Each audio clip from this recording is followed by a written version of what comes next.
All right, the bow is about completely set up. We are at the very end of June. I like to have everything ready to go by July 1st if possible.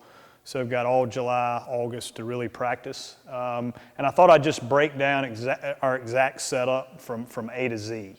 As some of y'all have seen on our other YouTube videos, we went with the Mathews VXR 28-inch axle to axle, 71 pounds.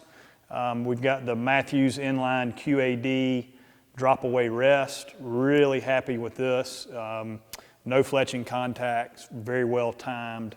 One thing that I am doing different, I've shot a sidebar or back bar in the past, and I'm gonna run it again this year. I'm not sold on one quite this long yet. I just put it on, but it definitely helps me level out the bow. I naturally have a little bit of a right lean when I draw the bow, so this helps me level it out. And the weight is not an issue at all, but I think the length of it, I think I'm gonna go, this is a 10-inch, I'm probably gonna shorten it to an 8-inch and just put a little bit more weight on it so it weighs the same, get the same balance. The knuckle or the attachment is called a gripper. Some guys have asked about that. The sight, black gold is the sight that I'm going. This is their Pro Series. It's got it's a 3-pin sight. The top one I have at .019, and then the bottom two are both 10s. And then it's also a floating sight that you can disengage and roll out to further distances.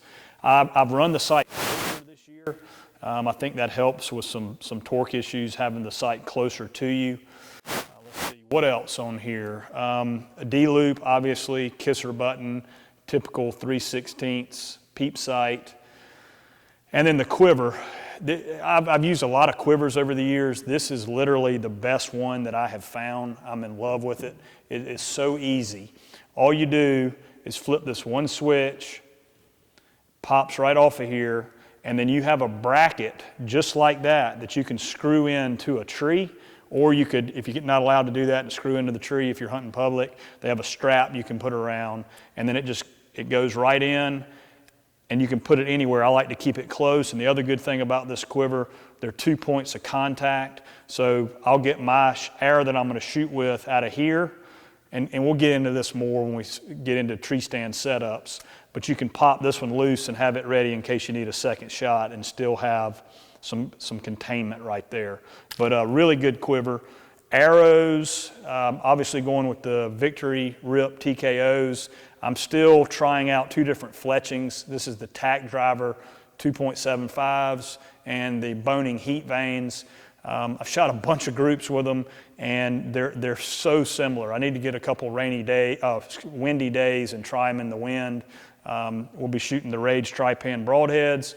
So that's kind of the complete bow setup for the year. The 2 things that may get adjusted would be exactly what vane I'm gonna run, and then also this back bar, and whether I'm gonna stick with this 10-inch or change to a shorter 8-inch. I just feel like this, I mean, it really, you know, when you're drawing, it's not in the way, but I feel like in a tree with limbs and stuff around, it could be a little bit long. So that is the total setup. Any questions, guys, let me know. I appreciate it. If you like what we're doing here, how about subscribe to our channel? We do appreciate that. And again, any questions, let me know. And love to hear what you guys are shooting and your thoughts about this setup and this bow. Thanks a lot.